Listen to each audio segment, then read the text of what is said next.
nesse momento a exposição da Palavra de Deus.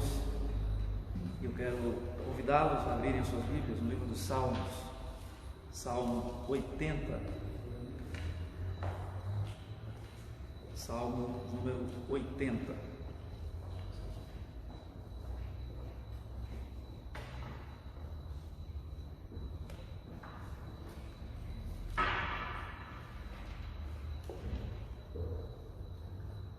Ouça a palavra do Senhor que nos diz assim: dá ouvidos, ó pastor de Israel, tu que conduzes a Jacó como um rebanho, tu que estás entronizado acima dos querubins, mostra o teu esplendor. Perante Efraim, Benjamim, Manassés, desperta o teu poder e vem salvar-nos. Restaura-nos, ó Deus, faz resplandecer o teu rosto e seremos salvos. Ó Senhor, Deus dos exércitos, até quando estarás indignado contra a oração do teu povo? Dás-lhe a comer pão de lágrimas e a beber copioso pranto.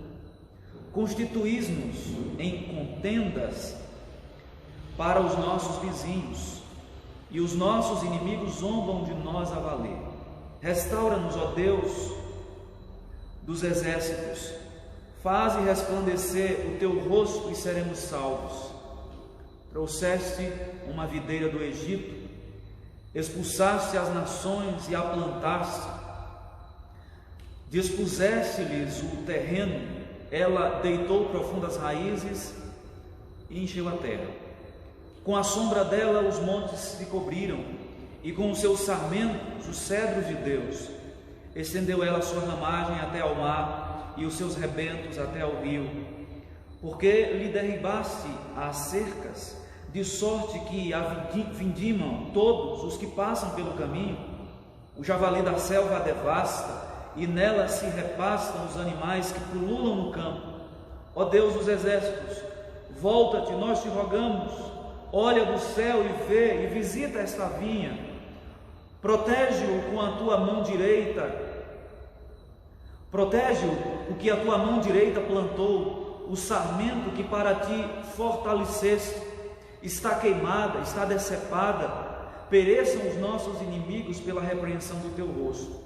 Seja a tua mão sobre o povo da tua destra, sobre o filho do homem que fortaleceste para ti, e assim não nos apartaremos de ti. Vivifica-nos e invocaremos o teu nome. Restaura-nos, ó Senhor, Deus dos exércitos, faze resplandecer o teu rosto e seremos salvos. Vamos mais uma vez orar ao Senhor. Senhor, nosso Deus, nós estamos diante da tua palavra e desejamos, ó Deus, ser edificados por ela. Encoraja-nos, mostra-nos a tua misericórdia, a tua salvação, a tua compaixão, e acima de tudo, ó Deus, mostra-nos Cristo, o nosso supremo pastor, o pastor por excelência, que cuida do teu povo, que pastoreia o teu povo com misericórdia, com graça, com justiça. Que o Senhor nessa noite abra o nosso coração e dá-nos clareza de mente para que vejamos Cristo nesta passagem e sejamos fortalecidos, ó Deus, pelo Senhor através do ensinamento dela. É o que te pedimos em nome de Jesus, o nosso pastor. Amém. Meus queridos, quando nós olhamos para a história de Israel, nós percebemos vários momentos que a gente pode alternar entre altos e baixos, momentos em que o povo estava vivendo a prosperidade, a ascensão espiritual, o povo vivendo um tempo de fervor na presença de Deus.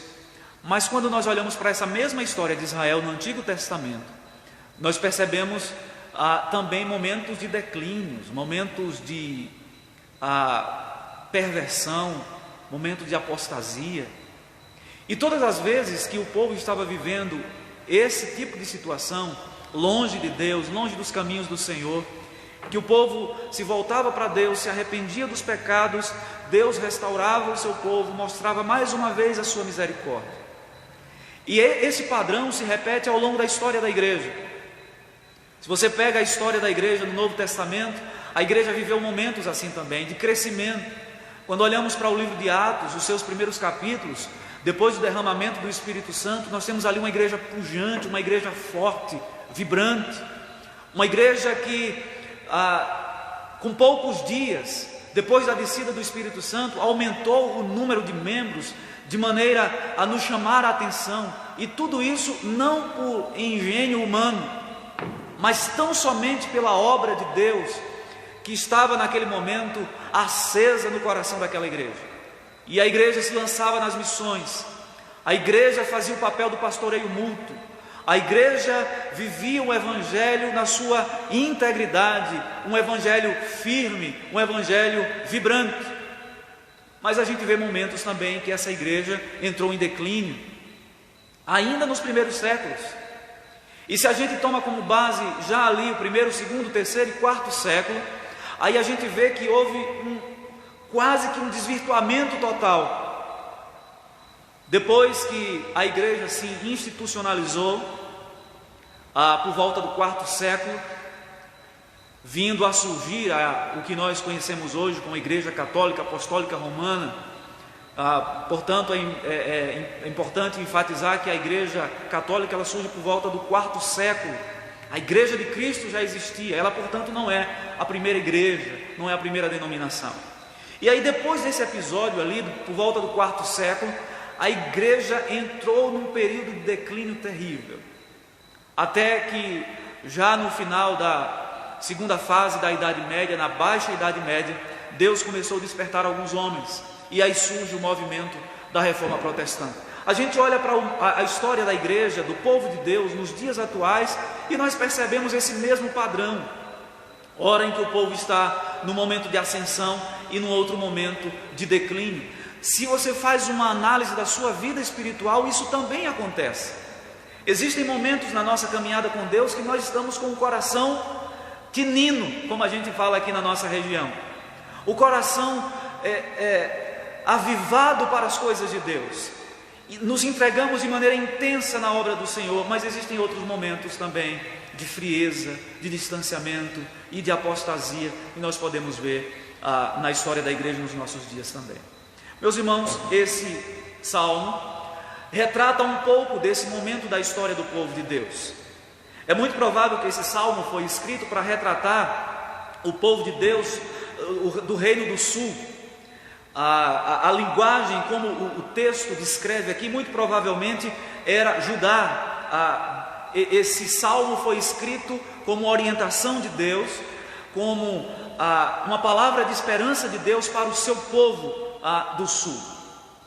Nós sabemos que Israel, depois da morte de Salomão e que Roboão ascendeu ao trono, o reino dividiu. Era um reino só e ficou dividido o reino do norte e o reino do sul. O reino do norte foi destruído por volta de 726 pelos assírios, e o reino do sul foi destruído pelos babilônios por volta de 586 a.C.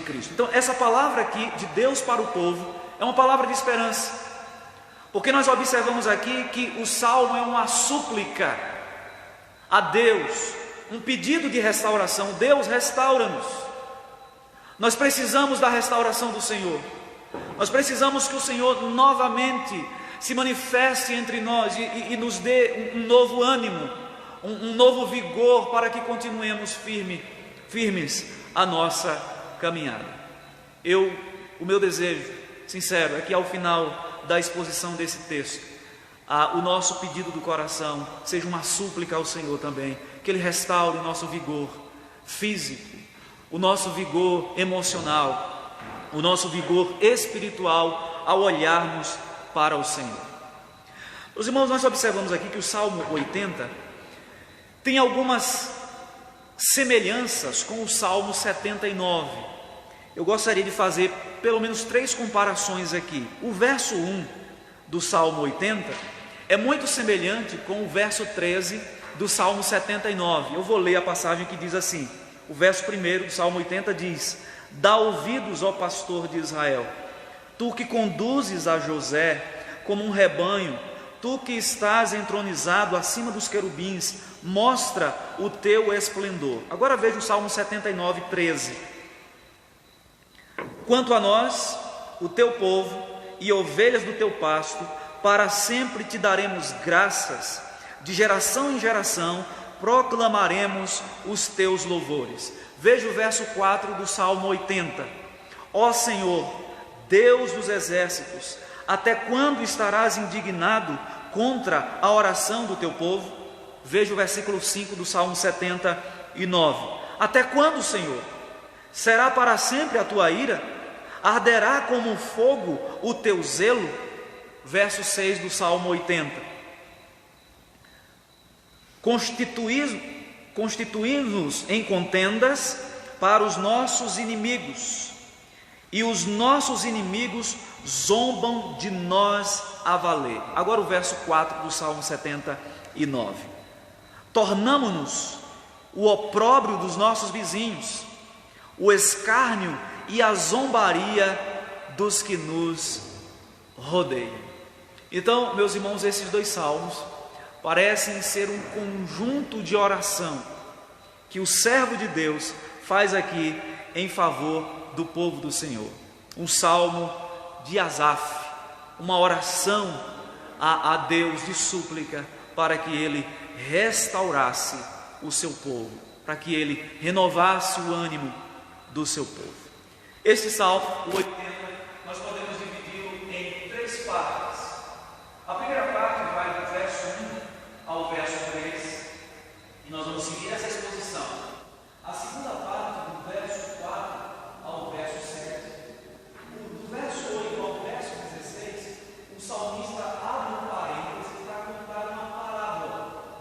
E o objetivo dele, contar essa parábola, é para ilustrar o ensino dos salmos, o cuidado que Deus tem com o seu povo, com a sua vinha, com o seu rebanho. E a terceira parte, versos 17 a 19. Então, nós vamos dividir a estrutura desse salmo nessas três partes, e elas servirão de orientação para a nossa exposição nessa noite. Permaneça com a sua Bíblia aberta, por favor, para que você acompanhe. A primeira parte do texto é uma invocação, é um clamor, é um pedido de misericórdia, dos versos 1 a 3, que nos dizem assim: dá ouvidos, ó pastor de Israel, tu que conduzes a José como um rebanho, tu que estás entronizado acima dos querubins, mostra o teu poder. Perante Efraim, Benjamim e Manassés, desperta o teu poder e vem salvar-nos. Restaura-nos, ó Deus, faze resplandecer o teu rosto e seremos salvos. Dá ouvidos, ó pastor de Israel. No texto original, há uma inversão de frases aqui. A expressão pastor de Israel é quem começa o versículo 1. Pastor de Israel, dá ouvidos, ouve o clamor do teu povo.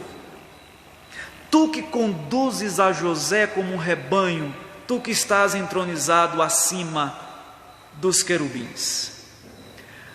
Meus irmãos, desde que o povo de Deus saiu do Egito, foi conduzido por Deus pelo deserto, e durante essa trajetória nós observamos na literatura, especialmente na literatura poética dos Salmos e também na literatura profética, que o povo é considerado por Deus como um rebanho que vai sendo conduzido por Ele pelo deserto até a terra prometida, até a terra de Canaã. E essa imagem do pastor é muito interessante, porque nos traz a ideia de alguém que cuida, que está atento, que dá o alimento, que leva para as fontes de água, conforme o Salmo 23, que usa tanto o cajado para trazer a ovelha para o caminho quando ela está se desviando, mas usa também o bordão, usa o remédio para curar as feridas, para tratar a ovelha. É esta figura que o salmista Asaf evoca aqui, tomada do contexto. O povo de Deus vivia num contexto pastoril. Muitos deles eram cuidadores de rebanho, pastores do campo, e entenderam muito bem essa figura do pastor sendo aplicada a Deus. O Deus que cuida do seu povo como um pastor cuida das ovelhas no campo. Veja o que diz o salmista no Salmo 78, versículo 52.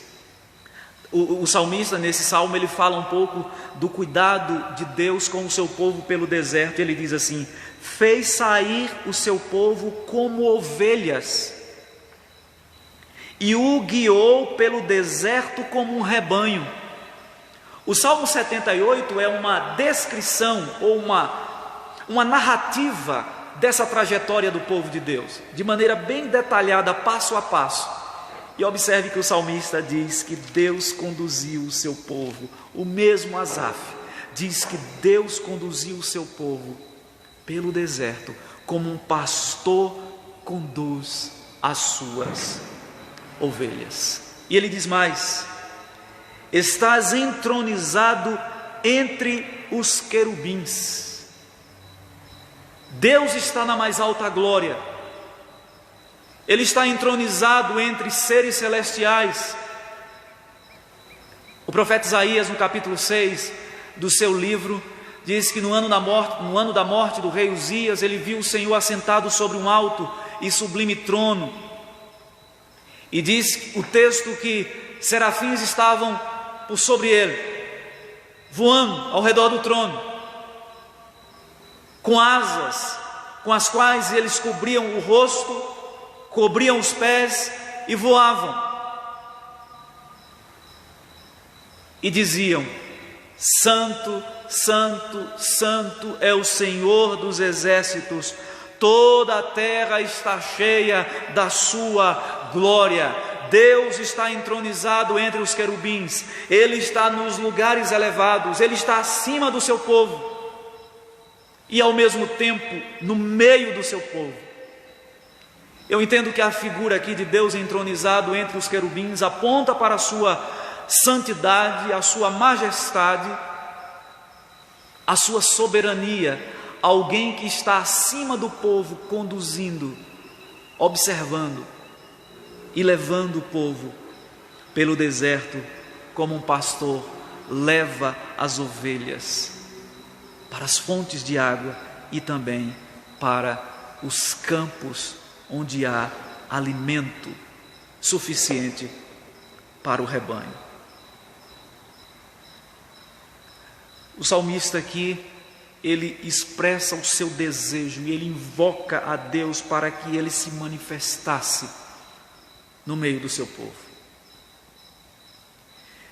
Certamente, de acordo com a descrição do Salmo, o povo estava vivendo num período de apostasia e nesse tipo de situação, o povo percebia o distanciamento de Deus. Deus não convive com o pecado nem com o pecador. Ele é santo.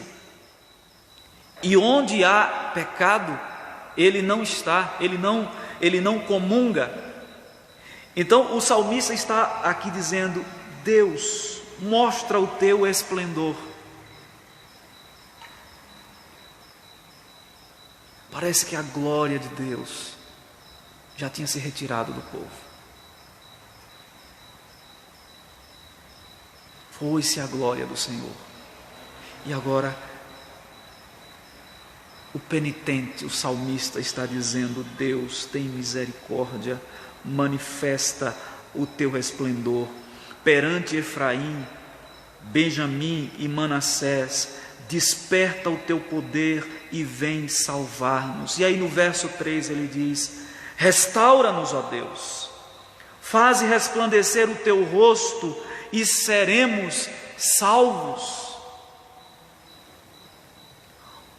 Manifestar o rosto de Deus é um sinal do seu favor, da sua benevolência. Virar o rosto é sinal de desprezo.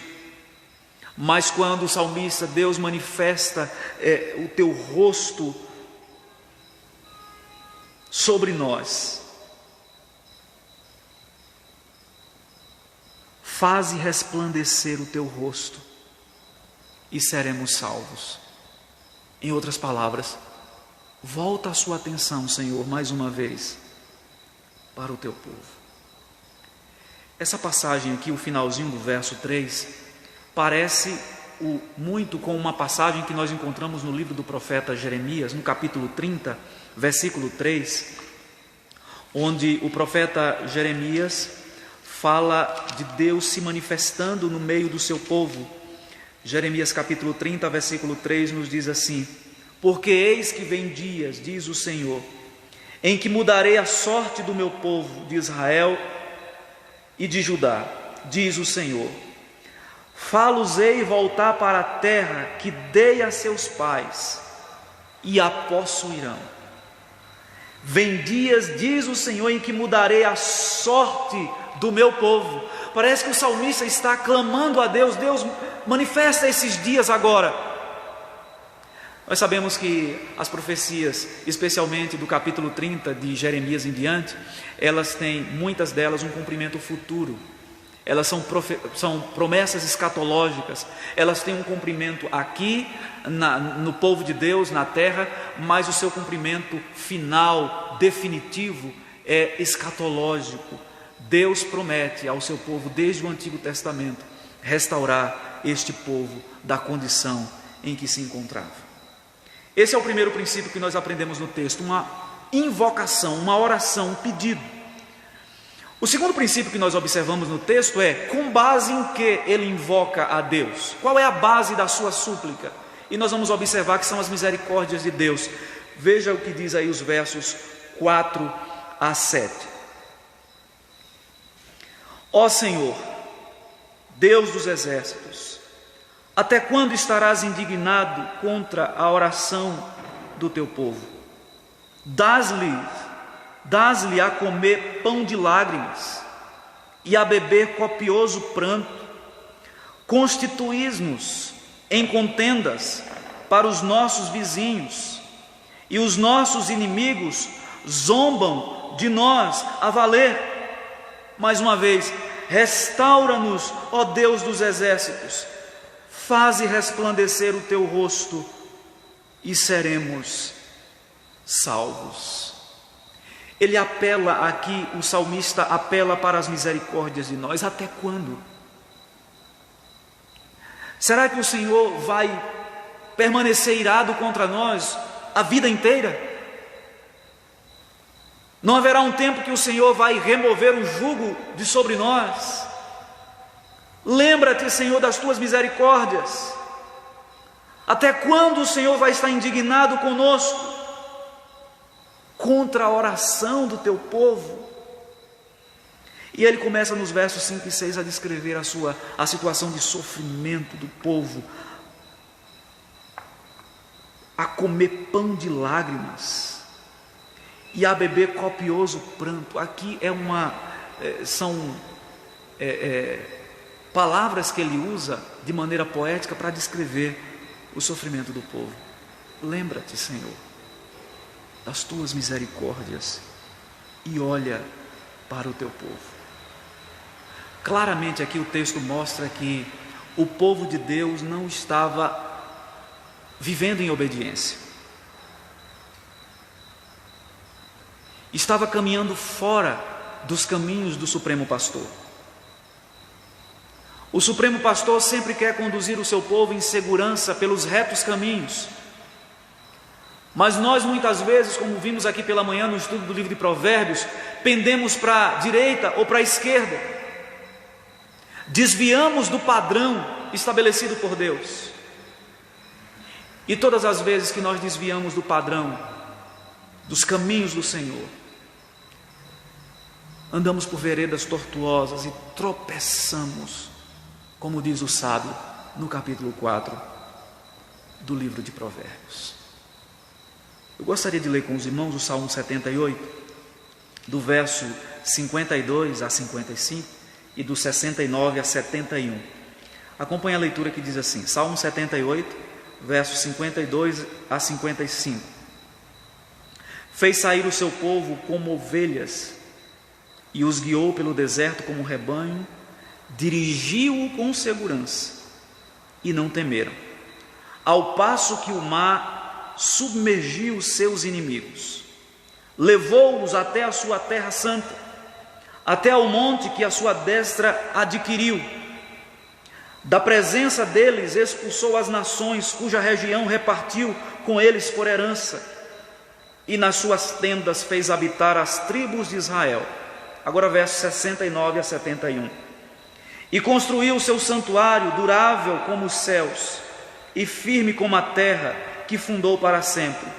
Também escolheu a Davi, seu servo, e o tomou dos redis das ovelhas, tirou-o do cuidado das ovelhas e suas crias, para ser o pastor de Jacó, seu povo, e de Israel, sua herança.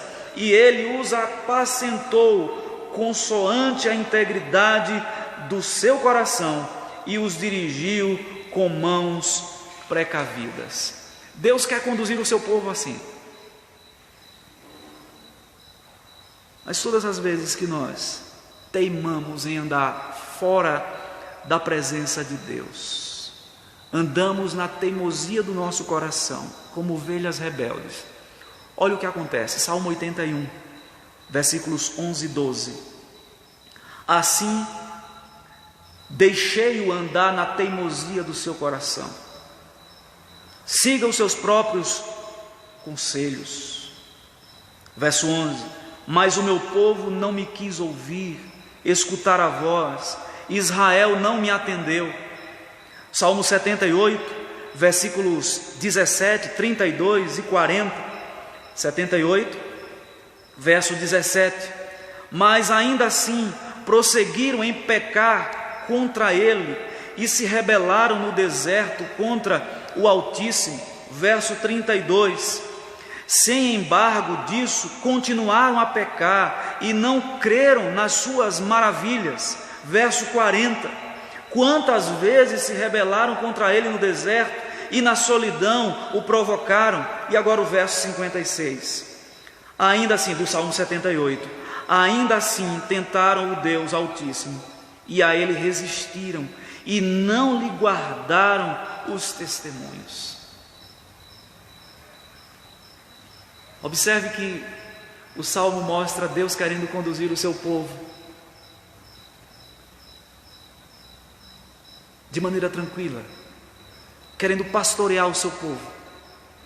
Mas o texto mostra que em alguns momentos Israel, como uma ovelha rebelde, se desviou do caminho do Senhor. A partir do versículo 8 até o verso 16, o salmista interrompe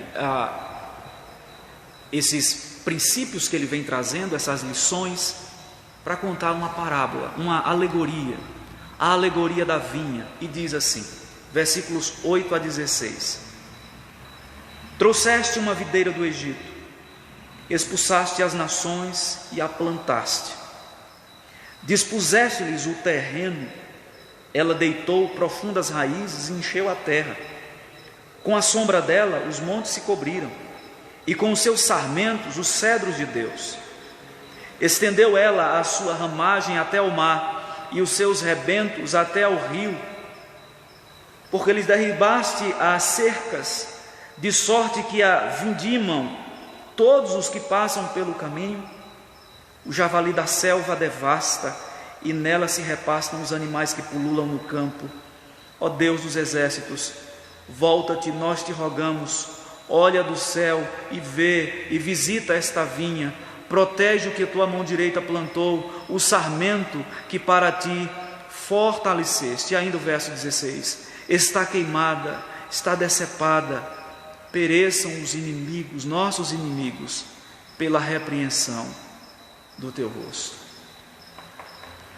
Aqui, com a alegoria da vinha, o salmista usa uma figura que era muito comum no Antigo Testamento para se referir a Israel. Esse é Israel, que, como diz aí no verso 8, Deus trouxe uma videira do Egito, expulsou as nações e plantou essa videira na terra prometida, em Canaã. e era uma videira belíssima. A planta cresceu, tornou-se viçosa, bela, expandiu seus ramos durante muito tempo, especialmente durante os reinados de Davi e também de Salomão e outros reis também conquistadores. Era uma planta viçosa, que florescia como os cedros no Líbano, dava muitos frutos. No entanto, essa vinha estava agora assolada. Por que lhe derribaste as cercas, de sorte que a vindimam todos os que passam pelo caminho? Certamente aqui o salmista tem em mente os cativeiros. Os cativeiros foram devastadores. Os historiadores contam que os assírios foram um dos povos mais violentos que existiu na antiguidade. Eles não só dominavam os povos, mas dominavam de maneira cruel, eram violentos.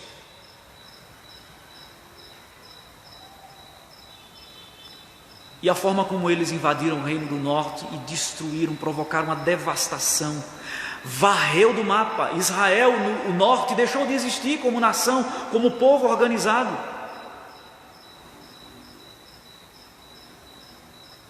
Cerca de 200, quase 300 anos depois, foi a vez de Judá.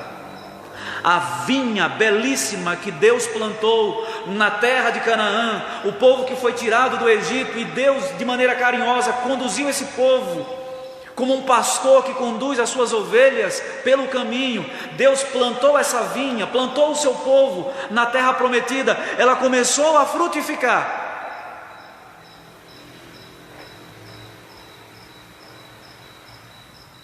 Mas a apostasia tomou conta e Deus abandonou a vinha. Ela foi invadida, devastada.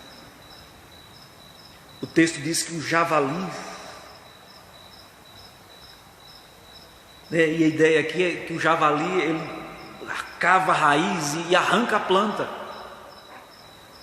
destrói tudo.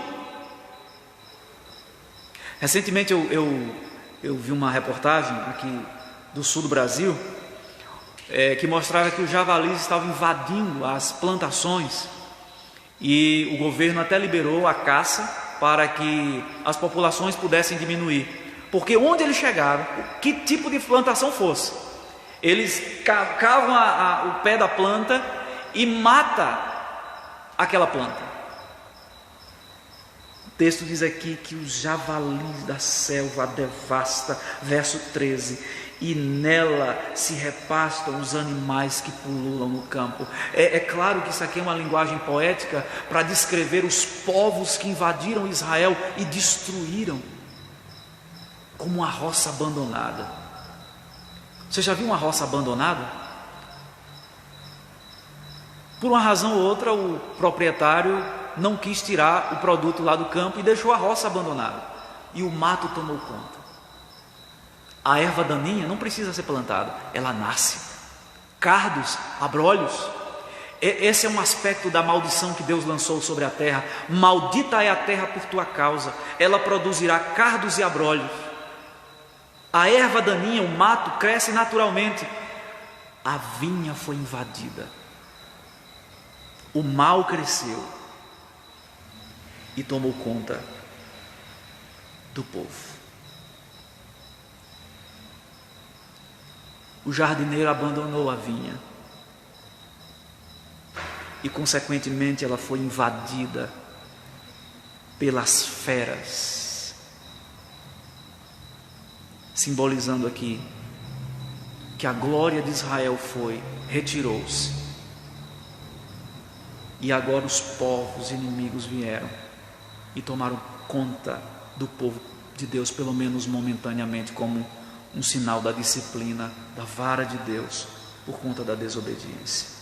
Meus irmãos, o que o salmista descreve aqui é o que o profeta Isaías já havia anunciado antes.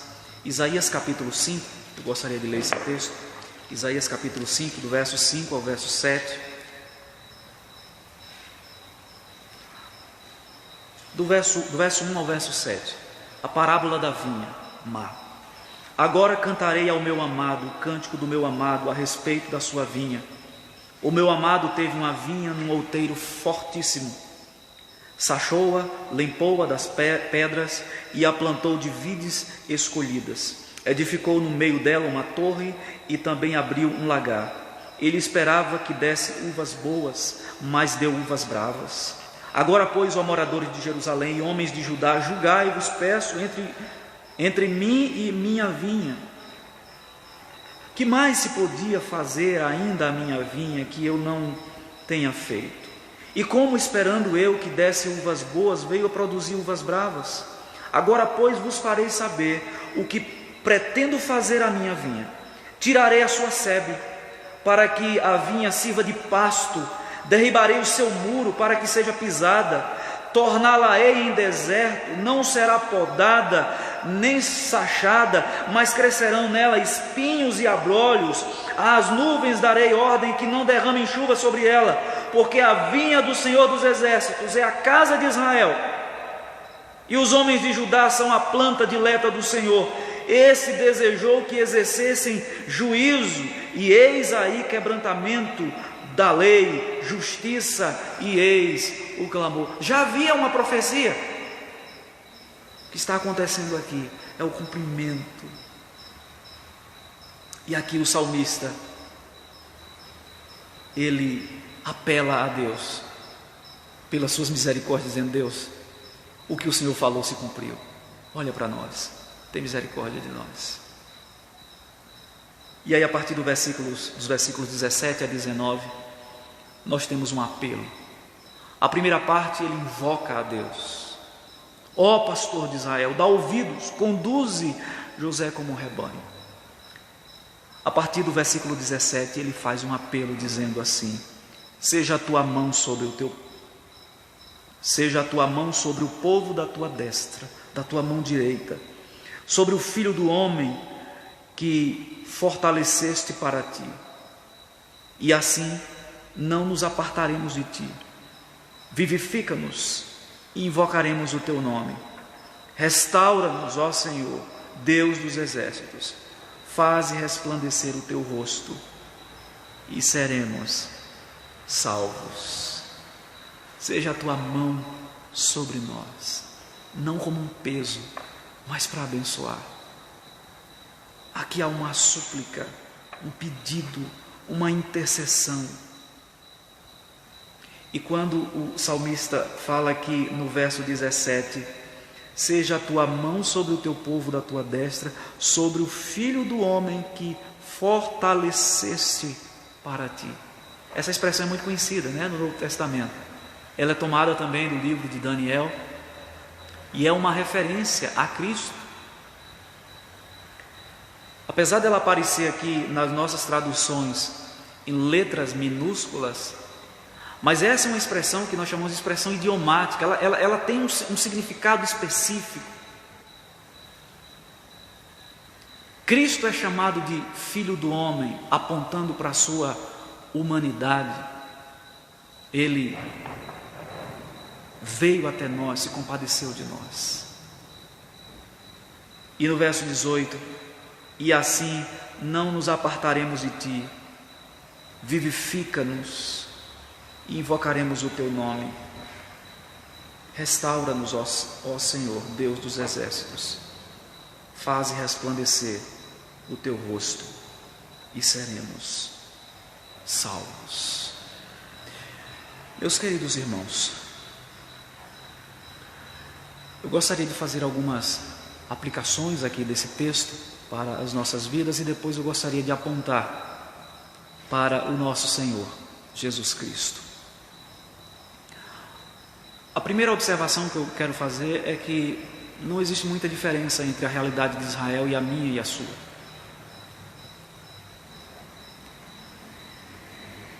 Deus quer sempre nos conduzir como ovelhas no seu pasto. Ele quer sempre nos conduzir pelas veredas, pelos caminhos planos que Ele mesmo determinou para nós. Nós é que muitas vezes decidimos desviar do caminho do Supremo Pastor. Mas aqui esse texto nos mostra que, mesmo que isso tenha acontecido, se porventura isso aconteceu com você, é possível você invocar a Ele. Dá ouvidos ao pastor de Israel. O salmista no Salmo 23 diz que o Senhor é o nosso pastor, não nos faltará. Eu sou o bom pastor. Jesus disse: o bom pastor dá a vida pelas ovelhas. Todos aqueles que o Pai me deu virão a mim, e o que vem a mim, de modo algum o lançarei fora. Esse é o Supremo Pastor que nos toma pelas suas mãos, segura as nossas mãos bem firmes, bem firme, para que não nos soltemos dela. E quando decidimos nos desviar dos seus caminhos, Ele é capaz de largar as 99 no aprisco e ir pelas montanhas em busca da ovelha desgarrada. Esse é o Supremo Pastor. Meu amado irmão e ouvinte, você já experimentou o cuidado desse Supremo Pastor? Nós estamos vivendo dias difíceis, esses dias que nós estamos vivendo. As pessoas estão aflitas, angustiadas, semelhantes à narrativa que nós encontramos no capítulo 9 do Evangelho de Mateus, que diz que Jesus percorria vilas, cidades, povoados, e Ele observou que a multidão estava exausta, aflita, como ovelha que não tem pastor. Quantas pessoas estão caminhando hoje e nós cruzamos com elas no dia a dia, falamos com elas, nos relacionamos com elas, mas elas estão perdidas como ovelhas que não têm pastor. Nós precisamos apresentar esse pastor de Israel para essas pessoas, e precisamos, no nosso caso, como povo de Deus, já que essa passagem ela foi escrita para retratar a história do povo de Deus, uma lição específica para o povo de Deus, nós podemos descansar no cuidado desse Supremo Pastor, de que todas as vezes que nós vamos a Ele, Ele se dá a conhecer a nós. Invoque, portanto, a Deus. Você pode invocar a Deus e certo de que Ele vai ouvir a sua oração e atender conforme a sua vontade, não por causa dos seus méritos, mas por causa das suas misericórdias. A Bíblia mostra que Deus é misericordioso. O Salmo 136, do primeiro ao último versículo, discorre ali sobre a história da criação e da redenção também do povo e da caminhada até Canaã. E no final de cada verso diz: porque a sua misericórdia dura para sempre. Se você se sente longe do Supremo Pastor, nessa noite você pode voltar-se para Ele, confiado nas suas misericórdias, na sua compaixão, na sua graça, no seu perdão.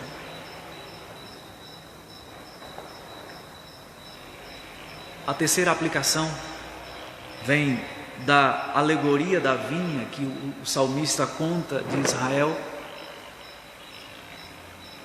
uma vinha que deixou de produzir, uma vinha que deixou de fazer aquilo para o qual ela foi plantada para fazer, dar bons frutos. Você, como lavoura de Deus, edifício de Deus, você tem produzido. O Novo Testamento diz que existe uma videira e que nós somos os ramos. E todo ramo que não produz fruto é cortado e lançado fora. Jesus diz: eu sou a videira verdadeira e meu Pai é o agricultor. Meus irmãos, Israel fracassou, mas Deus plantou uma nova vinha, Deus plantou uma nova videira. Israel fracassou, o primeiro Adão fracassou, nós fracassamos, mas Deus plantou uma vinha que não fracassa. E essa vinha tem sido cuidada pelo Pai, e é o próprio Jesus. E nós, os ramos, estando fixados nele, firmados nele, produziremos frutos para a glória de Deus. Louvado seja o nome do Senhor. Os planos de Deus não podem ser frustrados jamais. Israel fracassou como vinha, mas Deus produziu, Deus enviou, Deus plantou uma nova vinha, uma nova videira, verdadeira, viçosa. Meus irmãos, e como essa videira tem produzido frutos. O Evangelho de nosso Senhor Jesus Cristo é pujante. E quando a igreja é perseguida, quando tentam amordaçá-la, ela cresce. Parece, e é verdade, a analogia do fermento, que quando você bate, ele cresce.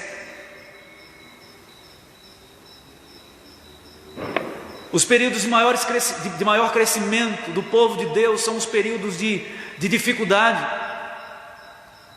A era dos mártires, a ponto de Tertuliano dizer que o sangue dos mártires era a semente do Evangelho. Quando tentavam poldar os ramos da videira, ele brotava ramos mais fortes, viçosos. E a igreja do Senhor, firmada em Cristo, que é a videira que produz frutos bons. Essa videira não é assolada, não é destruída, não está entregue às feras, ela está viva. E se você estiver firmado nessa videira, você também produzirá frutos que glorifiquem a Deus. Por fim, a última aplicação que eu gostaria de fazer. Os versos 17 a 19, nós temos aí um apelo, um clamor, um pedido de misericórdia. Talvez essa seja a sua situação.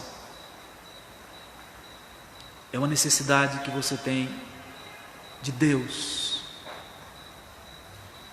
que você possa apelar para Ele nessa noite, dizendo: seja a tua mão sobre o teu povo, sobre mim, e assim não me apartarei de ti. Vivifica-me, Senhor. Talvez você esteja vivendo dias áridos espiritualmente, sem alegria de servir ao Senhor, sem alegria de leitura da palavra, sem alegria da oração, sem o desejo da comunhão. Que o seu clamor, o seu apelo nessa noite: Deus, vivifica a minha alma, restaura-me, Senhor dos exércitos, resplandece o teu rosto sobre mim. E você não tenha dúvida de que o Deus que foi misericordioso com Israel, Ele é o mesmo ontem, hoje e o será eternamente. E Ele certamente se manifestará com graça, com misericórdia sobre a sua vida. Quais são as suas necessidades mais emergenciais? Coloque diante do Senhor. A necessidade principal que nós temos é de estarmos firmados em Cristo. E nós temos outras também. No âmbito pessoal, profissional, eclesiástico, familiar, seja qual for, coloque diante do pastor de Israel, porque ele tem prazer em cuidar das suas ovelhas, porque ele é o bom pastor, Jesus Cristo, o nosso Salvador. Vamos orar nesse momento ao Senhor, suplicando a Ele a sua misericórdia sobre nós. Ó Deus, o Senhor tem cuidado de nós, apesar de nós. O Senhor é pastor por excelência, cuida, corrige, ensina, disciplina, acolhe, perdoa, se compadece, encoraja, consola. Ó Deus, nós vemos nessa passagem o cuidado do Senhor com o teu povo. Mesmo Israel vivendo dias de apostasia, de rebeldia, o Senhor disciplinou o teu povo com o objetivo de corrigir e trazer para perto. Hoje o Senhor continua fazendo da mesma forma. Deus, é possível que queridos irmãos e ouvintes nessa noite estejam precisando do cuidado urgente e estão apelando nesse momento ao Senhor. Manifesta-te, Senhor, a estes com o teu cuidado. Leva-os, ó Deus, para as águas de descanso por amor do teu nome. Ainda que alguns estejam atravessando vales sombrios, vale de sombra da morte, que eles não temam, que eles creiam que o Senhor está com eles todos os dias, até o fim de todas as coisas. Ó Deus, que o Teu Espírito Santo possa fixar na nossa mente nesta noite essas verdades que acabamos de aprender da Tua Palavra. Em nome de Cristo Jesus, o nosso bom pastor, o nosso supremo pastor, no nome dele que oramos. Amém. E a graça de nosso Senhor e Salvador Jesus Cristo, o amor de Deus, o nosso eterno Pai, a comunhão, o poder e as consolações eternas do Divino Espírito Santo repousem sobre vós e sobre todo o povo de Deus, em toda a face da terra, agora e para sempre. Amém. Queridos, nós chegamos ao final desse momento de culto nessa noite. Queremos agradecer a todos que estiveram conosco aqui. Quero reforçar o aviso que dei pela manhã, que no próximo domingo à noite nós teremos um momento de adoração aqui na igreja. Vamos seguir as orientações do último decreto municipal. Nós vamos nos reunir aqui no templo. O culto será transmitido para aquelas pessoas que estão nos acompanhando aqui semanalmente. Nós iremos transmitir na página do Facebook da nossa igreja. E na quarta-feira seguinte, nós teremos o estudo bíblico também aqui na igreja, com a presença de alguns irmãos, e iremos continuar transmitindo aqui pela página do Facebook da igreja. Então nós teremos no próximo domingo o culto aqui presencial, na quarta-feira seguinte também, e aí a gente vai fazer nesses dois momentos na igreja. O restante das programações que nós estávamos transmitindo aqui pela internet, vamos continuar. O culto de oração teremos na terça-feira, e no domingo pela manhã também continuaremos a exposição do livro de Provérbios, tá bom? Deus abençoe você e a sua família, te dê um restante de domingo em paz e uma semana abençoadora na sua presença e um sono restaurador.